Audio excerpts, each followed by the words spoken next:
I didn't lose my job that morning. I just learned where the real power in our family business had always been buried. Under our hotels, poured into the concrete I quietly owned. My name is Mason Layton. I'm 42, the quiet son in a family that built Harbor Crest Hotels, an 8-property boutique chain scattered along the northeastern coast, out of one half-renovated motor lodge and an ocean of stubbornness. For 15 years, I made things run. Not the kind of running that gets applause. I'm talking boilers that don't quit when the thermometer dips below 10, elevators that pass inspection on the first try, laundry that smells like citrus instead of bleach, and payroll that hits every Friday before noon, even if a storm knocks power out for 3 towns. I wasn't the one on magazine covers or panel stages. That was my sister, Camille. 11 days after our father stepped upstairs into a chairman role, Camille became president. 11 days after that, she called me into her glass-walled office, folded her arms, and dismissed me like she was sending back an undercooked steak. "You don't have what it takes to run a business, little brother," she said, voice smooth as the silk scarf looped at her throat. "The board agrees Harbor Crest needs fresh perspectives.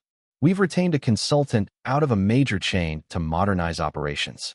Effective immediately, your role is redundant." The board, in this new era, was Camille, our father, and 2 of her business school friends she'd installed as directors the second the ink dried on her promotion memo. I looked past her to the waterfront view, a view I'd never asked for because my office faced the loading dock, where deliveries arrived at 4:45 a.m., and the real heartbeat of a hotel could be felt. The docks were where you learned if a driver was reliable, which vendors cut corners, and how to get 20 cases of eggs off a truck in a sleet storm without cracking your breakfast service. "You'll get 6 months severance," Camille added, glancing at the rose-gold watch she loved to angle into photographs. "HR has the paperwork." I nodded and kept my hand steady as I emptied my desk into 2 cardboard boxes. Family photos, a battered leather notebook with tabbed sections for each property, 3 fountain pens I used to sign vendor contracts, and a frame with a photo of our grandfather standing outside the first Layton Hotel with a paintbrush in his hand and hope in his face. The photo was always on my desk, never on Camille's. "Nothing to say?" she asked. The question wasn't curiosity, it was a dare. I slid the frame into the box and closed the lid. "Good luck with Seagate." Her eyes flickered, a quick flash of panic before the executive mask was back. Seagate, the largest hotel in our portfolio, mid-renovation, behind schedule, and already red-flagged by a city inspector who didn't appreciate being rushed, was the kind of headache I knew how to ease before it became a migraine. Camille's imported consultant would learn what the phrase coastal salt air can do to ductwork and to budgets. "We'll manage," she said. "My consultant has turned around properties twice that size." I carried my boxes past the open workspace where people I had hired and mentored looked down at their keyboards. It wasn't fear so much as etiquette. In hospitality, you learn to keep your voice low during someone else's humiliation. Beth from accounting squeezed my forearm as I passed. Miguel from Seagate's maintenance crew texted me a thumbs-up emoji 10 seconds later. The security guard at the lobby, who knew which guests pretended to be influencers and which ones truly were, saluted with 2 fingers as I stepped into the cold. 15 years of work dismissed in 15 minutes. Camille thought she had ended something. I knew she had just started it. 5 years earlier, our father had pulled me into a diner 2 blocks from our original office and delivered the only piece of advice I could hear breathing through his chest. "Never put all your eggs in one basket, Mason," he said, pushing over his plate of pancakes the way he used to when he knew I hadn't eaten. "Hotels are in our blood, but land is what outlives mistakes." He didn't say Camille's name. He didn't have to. This was when her speeches were getting splashier and her budgets bolder. She could convince anyone of anything for 20 minutes. After that, the numbers had to work. I took his advice like a vow. While Camille drank champagne with investors in velvet lounges, I drank coffee with a bank officer in a windowless room and bought the ground beneath our 3 most profitable properties, Northport, Rivermile, and Seagate, through a plain vanilla LLC. Harbor Crest stayed as tenant under preferential 5-year ground leases that would come up for renewal 3 months from the day she fired me. Camille didn't read our corporate records unless the pages contained her name. She had never noticed the rent line while signing off on financials. It was paid to ML Harbor Holdings. My name wasn't on the wire confirmation, just my initials and a Delaware address. Camille liked big pictures. I studied blueprints. I drove home with the boxes buckled in place like sleeping children and tried not to smile. Not because I had a trap, because I had a foundation. The first morning without early shift alerts felt like waking up in a city after the snowplows have done their work. The world seemed too quiet. I made coffee strong enough to make my heart sit up and walk to my small balcony, breath puffing in the late winter air. Harbor water wore the color of a bruise, and the cranes along the shipping lanes moved with their usual patient arrogance. Things that move billions never appear to hurry. A text from Miguel broke the hush. Consultant cut Seagate's air handling replacement to defer next budget. Salt coils, edge of ocean. I told him. He smiled. Might want to watch from a distance. Not my circus, I typed back, then deleted it. He wasn't asking for absolution. He was warning me about a building I loved. A second text arrived from my father. Breakfast. Rosie's. 8. Rosie's diner hadn't changed since I was 12 and tall enough to reach the counter. My father sat in our old corner booth, older himself in a way I hadn't let myself notice. He didn't make me crawl through the niceties. She told me after, he said. I would have handled it differently. But you didn't handle it. I replied, not as accusation but as fact. He studied the coffee like it held answers. Maybe he hoped it did. Camille thinks Harbor Crest needs to evolve. She's convinced the board. He cut a triangle of pancakes. She believes in scale, in brand partnerships, in the kind of growth that makes headlines. And you? I asked. I believe the roof should not leak. We ate in the silence of people who know exactly how much they can say before something breaks. When the plates were half empty, he folded his napkin with the care of a man putting away a flag. The ground leases renew soon, he said. Camille is not fully aware of the details. The details are in the filings, I said. She signs the checks to ML Harbor Holdings. He sighed. You know she doesn't look. He lifted his eyes to mine. What are you planning, son? Market rate. No favors. No cruelty. Foundations, not fireworks.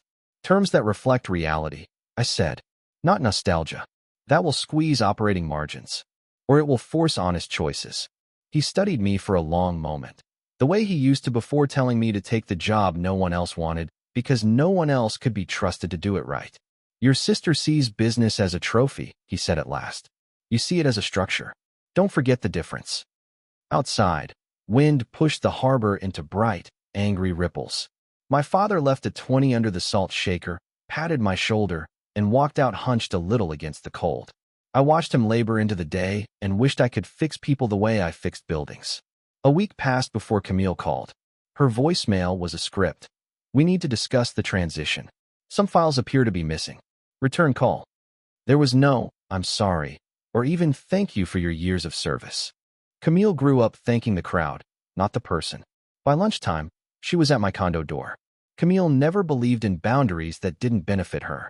You're ignoring me, she announced, gliding inside without an invitation. Her perfume hit the air first, a citrus floral I'd once bought her duty-free in Madrid when she was still my sister and not my CEO. I'm respecting your decision, I said. You fired me. We're missing vendor binders, maintenance cycles, long-term CAPEX notes, the Seagate renovation Bible you kept in those notebooks. She flicked her eyes toward the leather journals on my desk, the ones I purchased with my own money and filled with pencil grease and coffee rings. Corporate property is corporate property. Official documents are on the servers, I said, evenly. Contracts, certificates, invoices, schedules.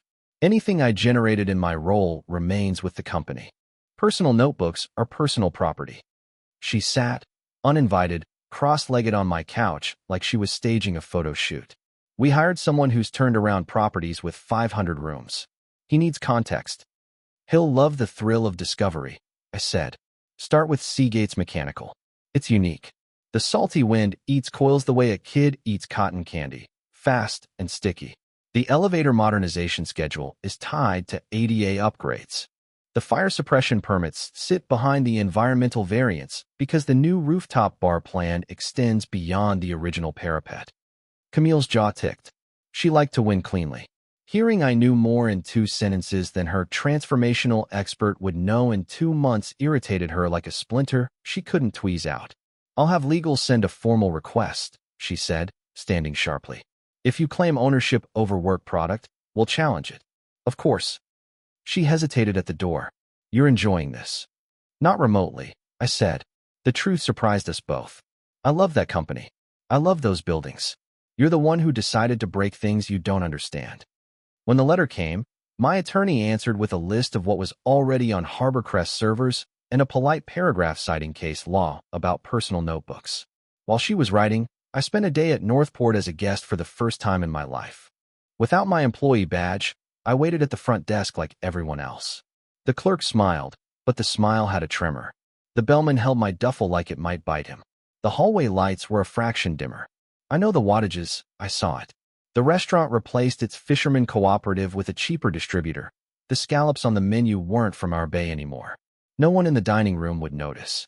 But in hospitality, you never cut on the guest's tongue. You cut quietly and carefully around the bone of operations so the meat stays tender. Miguel called from Seagate 2 days later. He canceled the coil order, he said without preamble. Said we could stretch another season. The system is already talking back. We hit humidity spikes last night, and 3 fourth-floor rooms got condensation we can't explain away. Did you log it? I asked. Yes. Did you take pictures? Yes. Did you timestamp the work order? Yes. Good, I said. Keep doing everything by the book. You're not going to tell me to sabotage a thing, he said, not quite a question. I don't break buildings, I said. I keep them standing. The email that might as well have been a detonator came the next morning from our insurance carrier. Subject line, confirmation of underlying ownership for listed locations. Attached was a form requesting updated lessor and lessee information for Seagate, Northport, and Rivermile. It had been triggered by someone in Camille's office trying to update coverage. She had discovered, at last, that HarborCrest did not own the land under its crown jewels. My phone rang. Father, did you know? He asked, voice tight as a rope. That Camille doesn't read the fine print? Yes. She called an emergency board meeting. She says you hid critical information. Everything was filed, I said. The company has wired rent to ML Harbor Holdings every month for 5 years. I thought that was a property management firm. It is, I said. Mine. Silence stretched out. He wasn't angry. He was ashamed he hadn't seen what was always in front of him. Come tomorrow, he said. 2 o'clock. Bring your records. Some of them will listen. You mean will they listen if the truth embarrasses them? I said, and then regretted it. He didn't control embarrassment any more than the tide. I gathered my leases, bank confirmations, and the original recorded deeds. Then I did what I always do, looked one layer deeper than the problem. County records are public if you know where to look and have the patience of a saint and the stubbornness of a Leighton. In a neighboring county's digital archive, I found a development permit application filed under a name I recognized with a sick twist in my stomach, Camille's married name. The applicant wasn't HarborCrest. It was an entity called Leighton Vision, LLC. I cross-referenced the entity registration. Sole member, Camille A. Leighton. I had never seen that LLC in our corporate constellation. It wasn't on the list of subsidiaries. It wasn't on the annual filings. It was hers. Separate. Quiet. Not quiet enough. The permits targeted land parcels circling our strongest properties. Planned uses, boutique hotel with upscale F&B, rooftop bar, spa, and wellness. Investor pitch decks, yanked through a friend of a friend. Used phrases like leverage deep operator expertise and existing customer base and capture market adjacency from legacy boutique brands loyalists. She hadn't fired me because I was obsolete. She fired me because I was in the way. I sent the packet to my attorney with one line. We're not fighting a promotion. We're fighting a siphon. The emergency board meeting happened without me. Instead, I boarded a shuttle to New York and took an elevator to the penthouse office of someone I knew would understand that foundations matter more than facades. Julian Hart, CEO of Commonwealth Hospitality. He'd offered me a job once years ago. I turned him down out of loyalty. Loyalty now had a different shape. I heard HarborCrest is rattling, Julian said, pouring 2 coffees. No assistant. That's why people work for him for decades. He remembers he is a person first. It's more than a rattle, I said.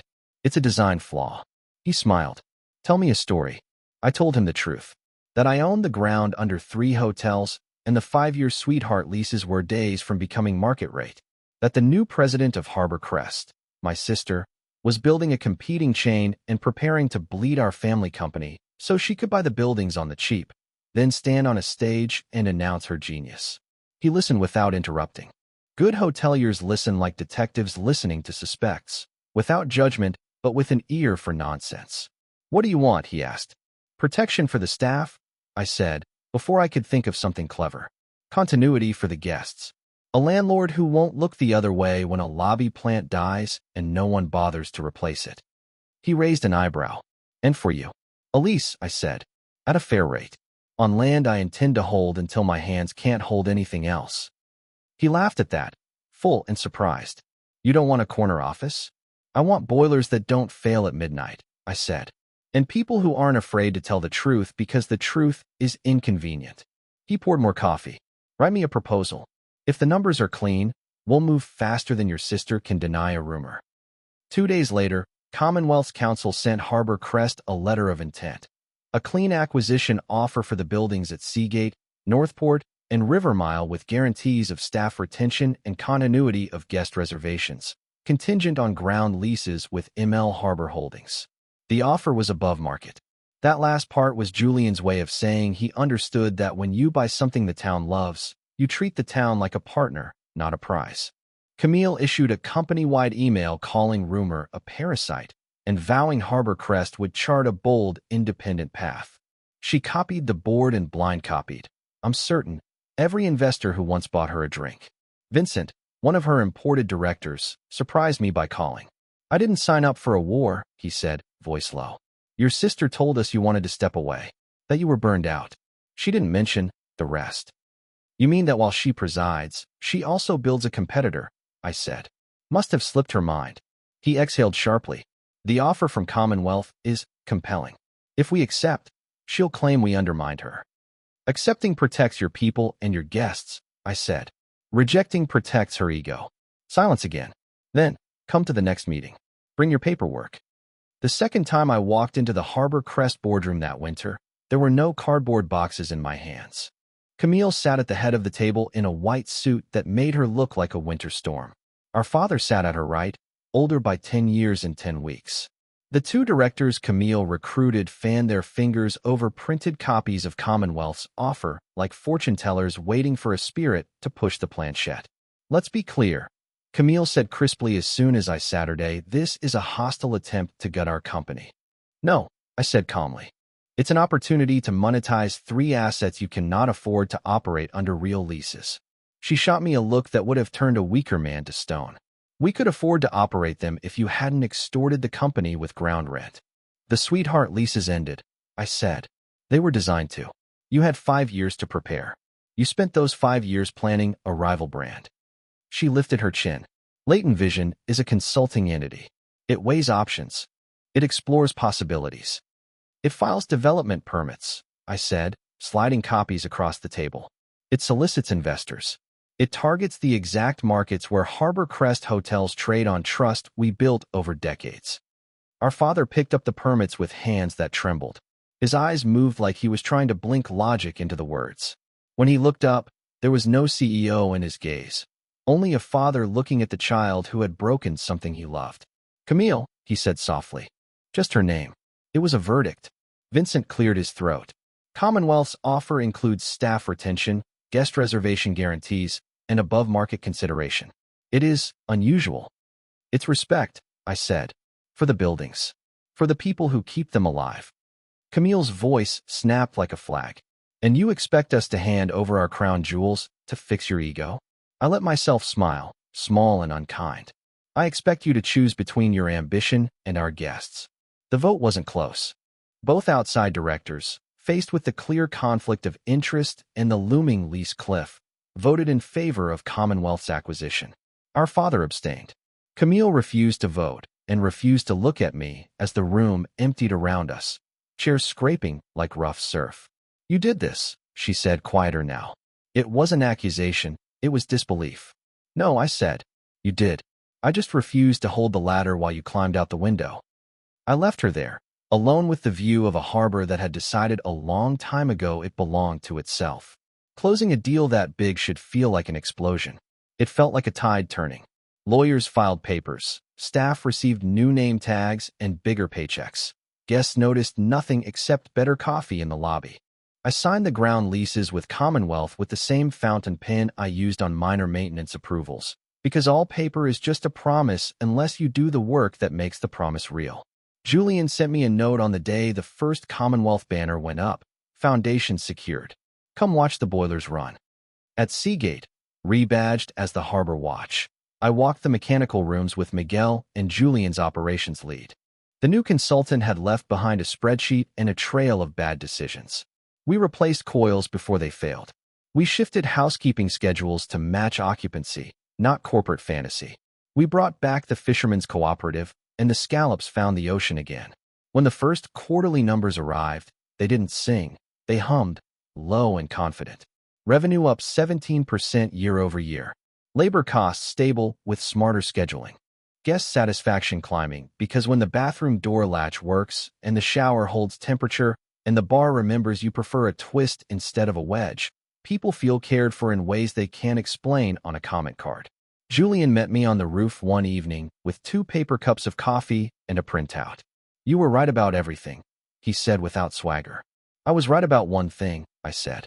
That you can't cheat a building and win. He glanced at the harbor where winter had softened into a stingy spring. Have you seen your sister? Not since the vote, I said. Her LLC filed for bankruptcy protection last month. Investors prefer operators who tell them the truth about a roof's remaining life. And your father? Dinner every second Thursday, I said. He brings the grandkids. We don't talk about governance. We talk about how to make pancakes properly, on a seasoned griddle, not a pristine one. Julian laughed. A man after my own heart. He handed me the printout. Read this. Staff retention across the 3 properties is 92%. The 8% departures were people who wanted to move or finally take a shot at their own place. We promoted 3 housekeepers to supervisors and gave the night engineer a raise big enough to start a 529 for his daughter. That last part caught in my throat. Good foundations, I managed. They keep more than buildings standing. You think a story like this ends at a boardroom, or with a press release, or with a neat little epilogue where the villain is punished and the hero gets the raise. It doesn't. It ends in tiny rooms with buzzing lights and scuffed floors, places where you decide what kind of person you're going to be when no one is looking. 3 months after the acquisition, I stopped by Rivermile unannounced at 2 in the morning. A nor'easter had made a mess of the river road and a charter bus had limped into the porte cochere without a reservation, loaded with high school musicians and exhausted chaperones. I watched from a corner while the night manager arranged cots, the bellman fetched blankets, and the line cook started batches of scrambled eggs like he'd been waiting his whole career to feed an army. A girl with wet hair and a trumpet case sat on the floor next to the front desk, eyes red but shining. "Sir, do you work here?" she asked me. "Sometimes," I said. "Why?" She held up a uniform jacket she'd been handed. It swallowed her. "Do I have to wear this to breakfast?" I looked over my shoulder at the night manager. He tilted his head, a question. I shook mine, a decision. "Not if you don't want to," I told her. "You can come as yourself. The point is to be warm." She smiled, small and relieved. I sat with her for 5 minutes talking about embouchure and reeds and marches that make you hate your instrument until the crowd cheered and you love it again. I left before anyone could thank me. Buildings remember you when you show up at ungodly hours. They forgive you for the times you didn't because you showed up this time. Camille's fall wasn't public in the way her rise had been. There was no headline that said Golden Sister slips, because headlines are kinder to people who throw good parties. But word travels differently in hospitality. It travels behind the bar, in laundry rooms, in back-of-house corridors where people say what they really know. It said, she burned through investors because she sold sizzle and cut steak. It said, she didn't know what she didn't know and refused to sit down with someone who did. It said, she tried to rent trust and found out you can't. 8 months after the vote, our father stepped down from the Harbor Crest board entirely.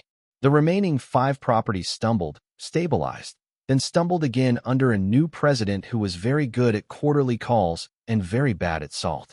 Camille resigned to pursue opportunities at the intersection of hospitality and brand. A brand needs a place to rest, I thought when I read it. A bed made by someone who knows where the tuck should be tight and where it should be forgiving. A brand sleeps in a room maintained by a man who doesn't let the boiler fail. When my father met me at Rosie's again for lunch, he looked at the menu like he was reading his own history in the lamination. "You were right," he said without drama. "I was prepared," I said. "There's a difference." He nodded. "Camille called me," he added after a moment. "She wants to come to dinner with the kids." "Good," I said. "They didn't do anything wrong." He winced. "You still sound like the older brother." "I am the younger one," I said. "You know what I mean." He set down his fork. "She was always my storm. You were always my shore." "I can take a beating," I said. "The shore always does." He smiled at that, and we ate, and the pancakes were as good as memory allowed.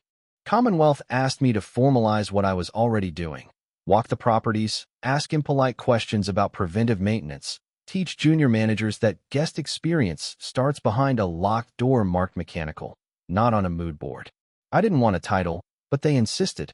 Director of Operations Stewardship, printed small on a card I hand to vendors when they think they can shave a corner and I won't notice.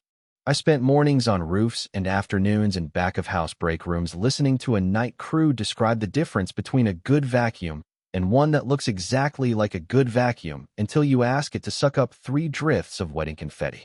I bought the right vacuums and misstated the budget line as community relations because sometimes you build loyalty with a Dyson, not a memo. When the next hurricane season lined up off the coast, we spent 2 months auditing window seals, roof flashing, and sandbag inventories. When the storm finally hit, our lobbies felt like sanctuaries, not tree-off. Housekeepers volunteered to sleep on-site between shifts. Front desk staff brought toys from home for frightened kids.